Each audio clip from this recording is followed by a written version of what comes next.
than I can count. Seriously, I'm afraid of worms, lobsters, sharks, spiders, anything that looks like a spider. Ugh. And I make $7.98 an hour at my job. I work at a company, I won't say which one, for legal reasons, but they're a company that sells video games exclusively. It's a kind of game store that you might stop in to buy a game. You might stop in to buy a game. Stop. I make $7.98 an hour. I can't do anything with that money. I mean, like, if I wanted to buy a car, and not a good car, like a shitty car, like, I don't know, a '96 Ford Taurus, roughly $1,000, I'd have to work at least 125 hours. That's more than 5 days of work, straight through with no breaks. Okay, car's a little much. Okay, how about this? One beer at a bar costs like $4. That means I'd have to work like 3 nights just to go have one night of drinking downtown. At this rate, I'll never be Batman. And look, I know it's weird for a 21-year-old to want to be Batman, but I don't care. I mean, doesn't anybody else? Wouldn't anybody love to be Batman? Anybody? And Batman? Well, you know, not so much. Probably Robin. But we love superheroes because they're good and just. They're perfect. They can do the impossible. They can do everything that we can't. And I knew, as a kid, that being a superhero wasn't a possibility for me. Because I have none of the qualities that a superhero has. Literally none. I mean, I'm not that strong. I'm not good at sports. I can't swim well. I mean, I'm not that nice. I mean, I just I hate too many things. I think that's my problem. If I could hate less things, I think I'd be a happier person, but forget that. That is way too difficult. So I'm not going to be a superhero, but I wanted to be somebody like Ethan Hunt, you know, or like James Bond, because they have all the cool gadgets and the gunfights and the car chases and the explosions. That's the kind of life that I wanted. I said when I was a kid, I said, that's it. That's what I'm going to do. When I get my diploma and I graduate middle school, I'm going to go to the White House and knock on the door, and when they answer, I'm going to say, hi, I'm Kyle, and I want to be a secret agent. Mr. Golden, we've been expecting you. We've had our eye on you for some time now. Before you can become a secret agent, we have to know that you have what it takes. Are you ready? Good. First, an IQ test. What's 1 plus 1? Oh.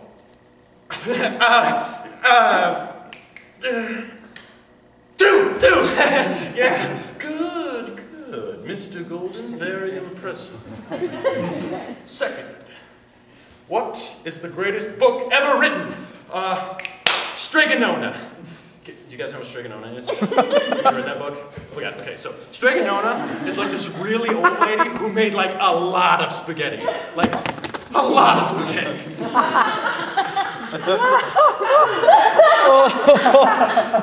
love that book. Anyway.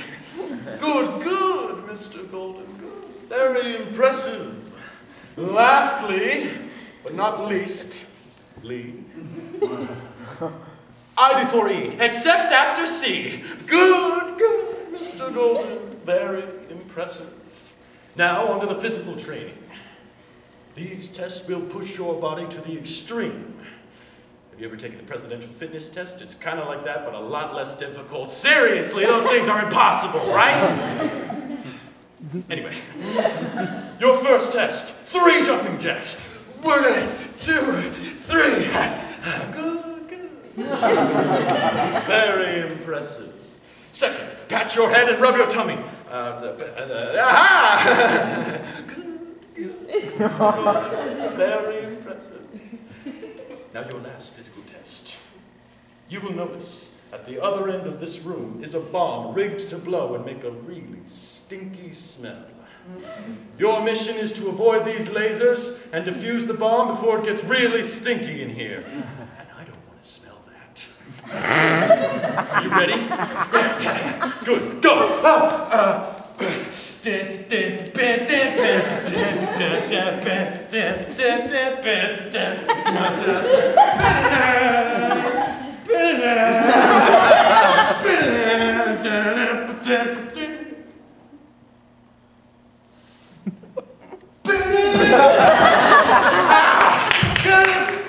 Mr. Golden, very impressive. For passing those tests, we've awarded you this trophy, this gift certificate to the Sizzler, and this pack of Mambas. You guys ever had Mambas? Oh my god. Okay, so Mambas are like these little fruit chew candy things. And they're these little squares, and there's 5 of those in one little pack, and there's 3 of those packs in one pack of Mambas. And it was always a mystery because you could get any combination of the flavors. There was lemon, orange, strawberry, and like a mixed berry kind of thing. Sometimes you could get a pack of all strawberry, and that was like the best day ever.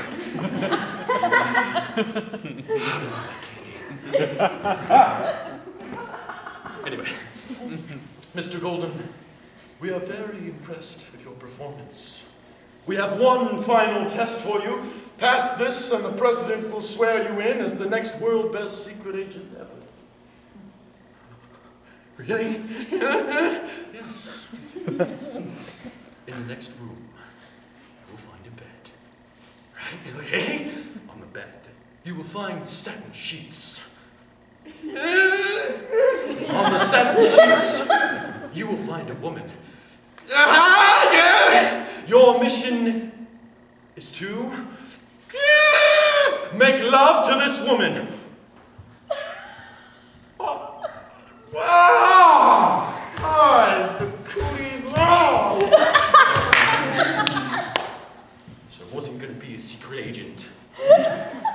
I was lost, had no direction. I was nearing the end of my high school career, and I had no direction whatsoever. I mean, I walked the same halls in the school every single day, and it was so miserable. I mean, college was looming over my head, and I had no real desire to go. I thought, hey, maybe I'll just go. No, that's not right. Can't just go.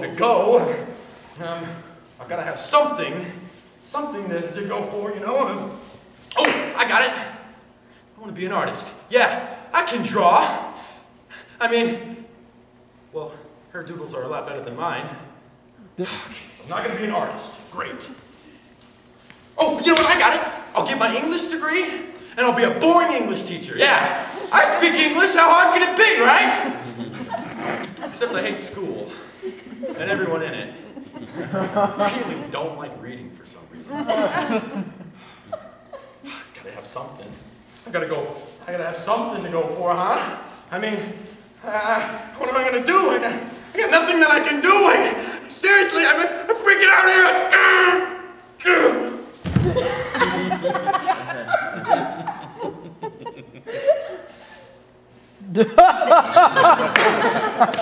Until July 2008 rolls around. I went to go see an amazing movie. And it was called The Dark Knight. Yeah, I went to the midnight premiere with my brother Seamus, who's really like one of the biggest reasons I'm in acting anyway. You guys know my brother? Okay, let me just tell you about my brother. My brother Seamus is older than I am, but he's also way shorter than I am.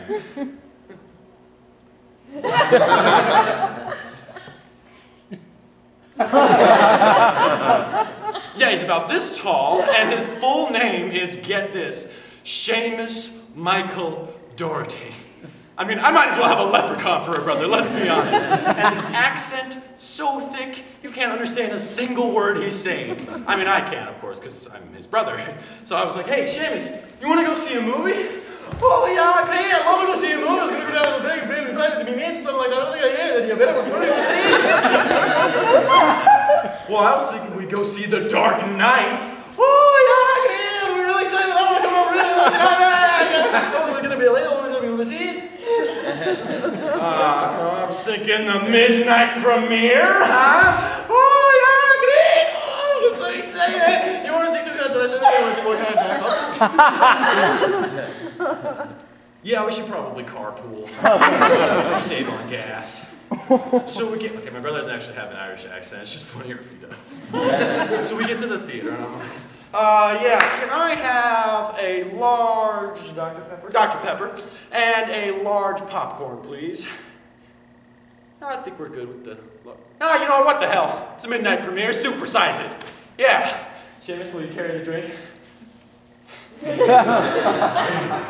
Dr. Peps, yeah, and I'll grab the popcorn.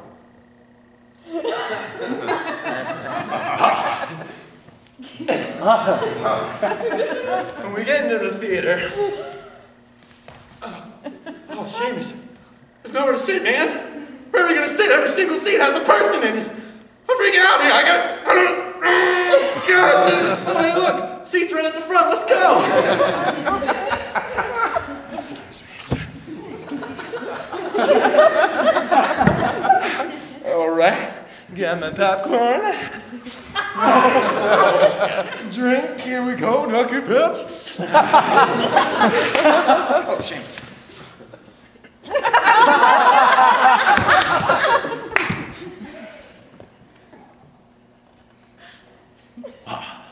All right, and the movie starts, and my life is changed. I mean, sitting there, we're watching this guy, he's all dressed in black, right? And he's going around, he's beating up bad guys, and he's kicking ass, and I knew right then what I wanted to be. I wanted to be an actor.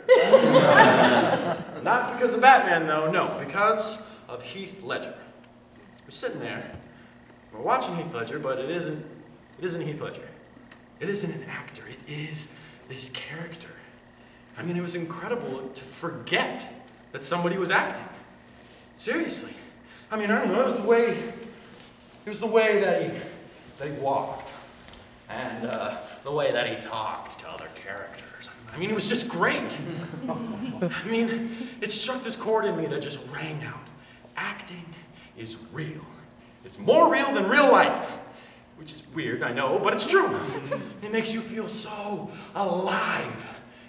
And if I can make one person just forget that it's me for a second, and they just get totally lost in the world that the movie has created, I don't need anything else. That's what movies should do. They should be this sort of portal that you come out and it's like really bright, but the world is just open. And when everybody asked Christopher Nolan, why on earth would you cast Heath Ledger as the Joker? He replied simply with 3 words: because he's fearless. Oh wait, shit. That's not gonna work out for me at all. I'm afraid of everything. I'm afraid of worms, sharks, spiders, lobsters. I mean, what? But then I read an interview with Heath Ledger, and I found out that he was terrified of almost every role that he had. But he took his fear and he used it to create one of, if not the most iconic and memorable performances ever to hit the screen. It's all fear. It's just aimed. Heath Ledger took his fear and he used it. Batman, Bruce Wayne, he took his fear and he used it, literally. And that's when I decided that that's it. That's what I'm going to do. I'm going to do everything that I can do to become an actor. But I didn't want to be Batman yet. No, I was focused solely on becoming an actor. So, I enrolled into the only program that would take me. UWF.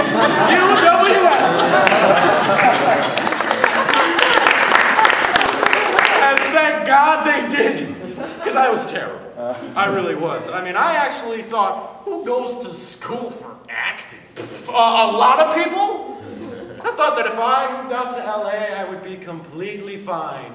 And I was completely wrong. So I studied, and I studied, and I studied, and studied, and studied, and I actually had some pretty good breakthroughs. Yeah.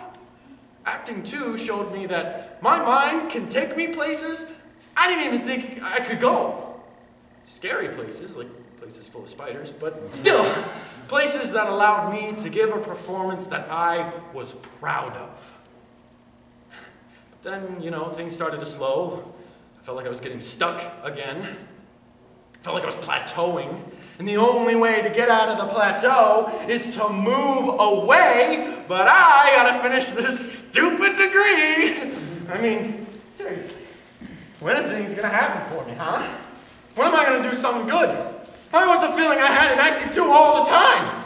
I mean, I got no motivation here. I got nothing to keep me chugging along. I got no motivation to get me through this last freaking year. But then there it was. The Dark Knight Rises.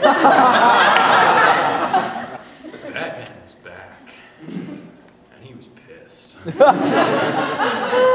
Like me.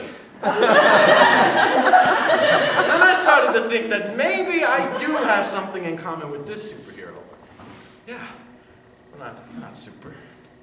No, I'm not even a hero. We're just guys who are pissed off, who want to better themselves all the time. So Batman.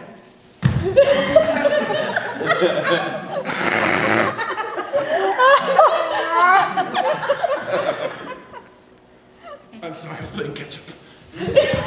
So Batman became my motivation for everything. Yeah, I use Batman to help me study because, you know what, Batman can figure things out like that. I use Batman to motivate me to work out because, look, I gotta fill out the bat suit. A little ways to go, but still. I listen to the soundtrack whenever I do anything or go anywhere, and it's just weird. It's weird that this fictional character is my motivation for life.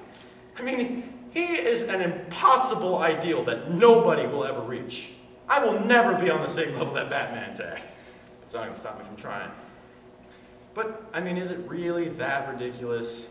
Is it that this fictional character provides me with my morals and ideals? I mean, is there anybody else like that? That happen to anybody else?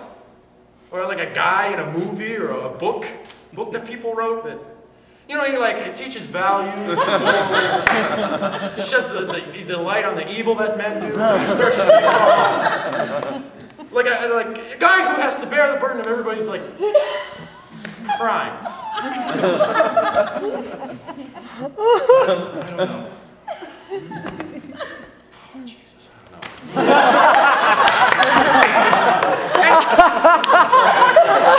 It's a little sad that that's how our generation is. I mean, seriously, we hold these fictitious characters up so highly. They are revered, and they don't exist. I mean, Batman, Superman, Harry Potter, the Kardashians, I mean, honestly. And you know what? We love the fiction world. We love the violence and the action and all that stuff. We love that in the fictional world, but in reality, we won't even look at it. I mean, everything's all fine and hunky-dory until you pull up to the light at 9 Mile and University, and you see that guy standing there, that homeless guy with the sign. You know what I'm talking about. You've seen him. You've seen him, but you don't see him. You know, you don't really look at him. It's just, as soon as you get up there, it's like, oh, I got a text message. Hi, I don't know you, but hi, just let him walk by. And then as soon as the light goes, everything's fine. I mean, it's sad. I mean, I'm terrible. In 1,000 years, when anthropologists look back on our generation, they're going to have no problem knowing what happened. Because we document everything. We document the most infinitesimal things, like we'll take pictures of our food. Like what we're about to eat, what we just ate, and what we just ate looks like on the other end. We take pictures of our beards as we shave them down to every style on the way. We have become the most well-documented generation in history because of things like Facebook and Twitter, blogs, cell phones, emails, TV, Skype, iPods, iPads, iPhones, iTunes, MacBooks, Kindles, ebooks, notebooks, netbooks, smartphones, Vimeo, YouTube, and all those things. Netflix, Instagram. Click, here's my breakfast in high contrast. And sexting. Sexting. People actually take pictures of their genitals and send it to other people on their cell phones. Because, like, we have TVs that can read your minds and record the shows that you want to watch while you're out at the theater watching trailers on your cell phones and texting your friends about it 2 seats away from you. Click, here's my penis in grayscale. Because of these absurd things, we have become the most well-documented generation in history, which would be cool if our generation wasn't shit. I mean, really, we're terrible. I'm terrible. I mean, honestly, we know things about you that we never would have dreamed of knowing 4 years ago. I mean, we know what you have had for breakfast for an entire year. We know what you think of the new Twilight movie. We know what your political views are. God! We know what your political views are. We know where you work, where you've gone to school, how well you did in school. Hell, we even know what you look like naked. Instagram, hey, click it.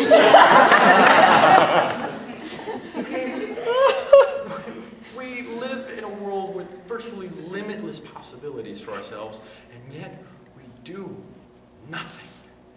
I mean, do something.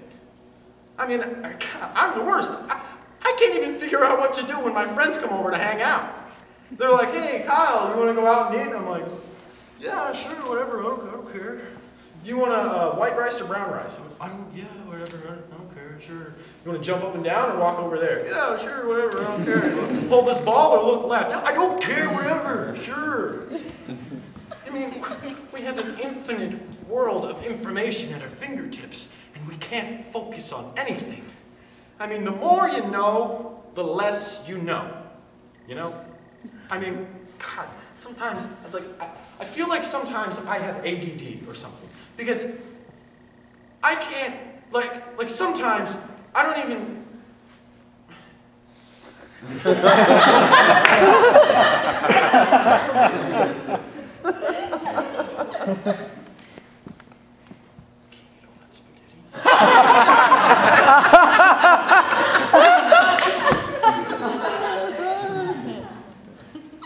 Anyway, the more you know, the less you know. You know?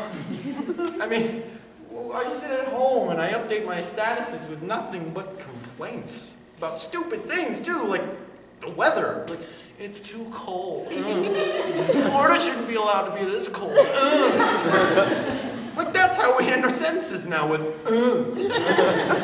That's gonna replace the period key on the keyboard next year. You watch, there's gonna be one button, just like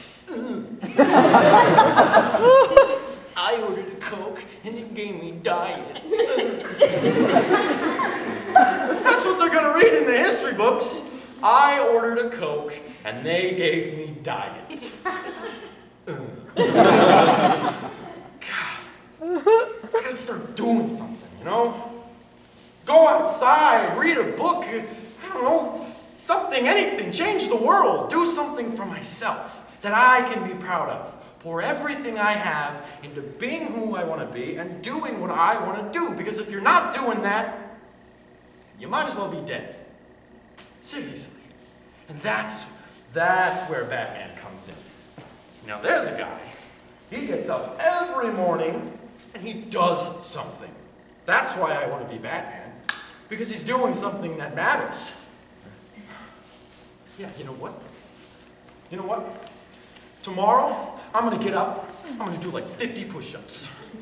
Okay, maybe like 10, but still. The next day, I'll do more. The next day, I'll do some crunches. The next day, I'll eat some carrots instead of Cheetos. I'll help some old ladies across the street, save some kittens from some trees. And by the end of the week, I'm going to be able to do like 30 push-ups, 20 crunches, and eat like 4 carrots, and help like 2 old ladies, and all that stuff. Yeah. I'm going to inspire one person, you know? One person, like I was inspired. Change one person, and then you change the world. I'm gonna strap on my boots, I'm gonna click on this utility belt, I'm gonna pull on these gloves, slap on the cape, and pull down the cowl, because I am Batman!